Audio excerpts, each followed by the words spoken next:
After starting his rookie season with 3 wins and 2 losses, Victor Wembanyama and the Spurs went on to lose their next 10 games. A 3-12 start to the young Giants' NBA career. The only teams worse? Cade Cunningham's Detroit Pistons and Jordan Poole's Washington Wizards. But there is more to this losing streak than meets the eye. Here is all of it in 8 minutes or less. Before Wemby's rookie season, Coach Pop made one thing clear. This season, the focus is on winning. And of course, when you add a player with Victor's abilities, your prospects look better. But this year, with development, I think one of the important factors to enhance that development is winning. Contrary to popular belief, the Spurs' plan this year is not to tank. This never-ending losing streak actually started in Toronto, where Scottie hit this dagger on the Spurs. Into the hands of Scottie B.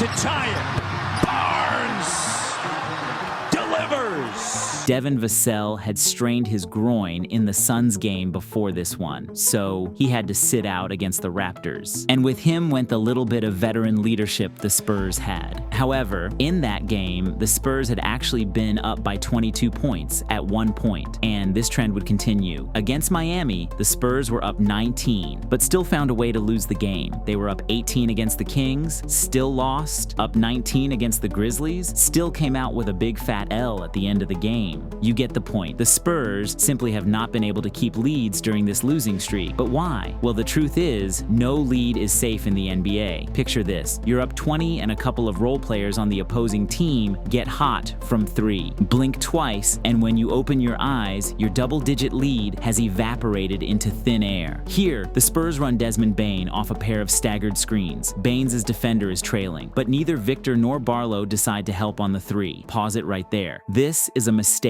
because Bane is a career 42% three-point shooter. That's the equivalent of shooting 63% from 2. Wemby decides to stick with Bismack Biyombo, which is the wrong decision. Bismack shoots 62% at the rim, and even if the percentage may be higher if he ends up getting an uncontested layup or dunk, the three-pointer from Bane would still be worth 1.5 times more than Biyombo's layup or dunk. When poor decisions like these compound over the course of a 48-minute game, this is how you end up losing 10 straight games in a row. The last game against the Clippers had its moments, and despite the loss, the Spurs showed resilience. But here's the deal. We need to talk about feeding Wemby. In the fourth quarter, the best player on the team only took 2 shots. 2 shots in a close game. The Sohan point guard experiment has been a disaster. Sohan is getting thrown into the point guard role, and it hasn't been going as planned. Learning on the fly, he is struggling to adapt to the demands of the NBA's toughest position. The experiment has been a disaster, and the losses are piling up. Here, the Spurs are in transition and Victor is open in the paint. But instead of passing him the ball, Jeremy Sohan decides to pitch it back to Zach Collins for the 3. Pause it right there. Zach Collins is currently shooting 30% from 3, while Victor is shooting 73% at the rim. For Sohan to even have a chance of even justifying this decision, Zach would have to be shooting over 49% from that exact position, which is as impossible as a cold day in hell. Zach Collins understands this, so he makes the higher percentage play by lobbing it to Victor. But by that point, it's too late, and Paul George is able to recover and steal the ball. Oh, there he is again.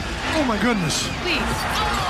That pass was, Zach Collins tried to get it there, but he was open the entire time. This is happening all the time with this Spurs team. And while Wemby is not at all blameless in this losing streak, more often than not, he's on the receiving end of these poor decisions. Consistency is a rare commodity for rookies. And like any rookie, Wembanyama has had his fair share of ups and downs. There have been nights where he's held under 14 points, shooting under 50% in most games. The kid's got a sweet stroke, no doubt. But here's the thing. His efficiency is leaving a lot to be desired. Reminds you a bit of a rookie Durant, doesn't it? Durant had his struggles, but the unguardable release was the game changer. But the percentages don't lie. 42.9% from the field, 28.4% from 3. Victor absolutely has to be better. But when was the last time we saw the Spurs running those sweet sets for Victor? Cross screens into high-low actions with him and Collins? It's been a minute. Milwaukee-like actions for post touches, not as frequent as we'd like. And don't even get me started on the pick and roll. It's been a bit of a no-show. Look, I get the whole let's see what he can do without structure vibe, but running effective plays for Wembanyama is what will unlock him. It's time for the Spurs to dust off those plays that had us on the edge of our seats. Give him the tools to succeed and watch the scoring efficiency skyrocket. The Spurs are the second worst offensive team in the league, and they are the fourth worst defensive team, to make matters worse, hence all the losing. They overcommit and send out invitations to opposing offenses for open looks. It's a defensive nightmare in San Antonio. They are also the third youngest team in the league, the only teams younger being the Oklahoma City Thunder and the Detroit Pistons. This is why when you compare performance relative to age, OKC has the brightest future in the NBA right now, but they are the exception, not the rule. This losing streak actually has not been one for the history books yet. To get Wemby, the Spurs tanked hard last year. They set a franchise record with an unimaginable 16-game losing streak, and in the end, they were rewarded with the best prospect in NBA history. But there is a dark side to this. The idea of tanking sounds good on paper. Step 1, trade all your vets and become one of the youngest teams in the league. Step 2, lose and then draft high. Step 3, repeat step 2 until you have stockpiled enough talent to then move forward into the future with a clean cap sheet. But unfortunately, basketball is not played on paper. These are real people, and losing at the level that San Antonio has been doing for the last 5 years is dangerously damaging. Losing is a culture. It permeates through an organization like a virus. It becomes part of the fabric of the team and the organization. When you are told not to care about the results, you stop caring about the preparation. And so the culture of losing begins. The Spurs, as they are currently constructed, are a losing team, trying to wash away the losing culture that has been in San Antonio for the past few years. Did you know that every year since Kawhi left, Greg Popovich has been a losing coach? Yeah. It starts at the head of the snake. Pop is one of the best coaches in NBA history. But with all due respect, maybe instead of being condescending to the fans by calling them classless in favor of the opposition, he might want to coach his team to actually show some class on the court and start playing winning basketball. Knock all the booing, let these guys play. It's got no class, it's not who we are.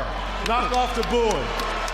And that's the solution, isn't it? The Spurs need to start playing correctly, even when they are losing. And playing correct basketball, by definition, is playing the game in a manner where you are actually trying to win every possession to the best of your ability. In response to the losing streak, the Spurs players held a players-only meeting to get on the same page and reset their priorities. But only time will tell if this will result in any positive changes moving forward. Anyways, wherever you are in the world, be the GOAT of that moment. Stay GOATed.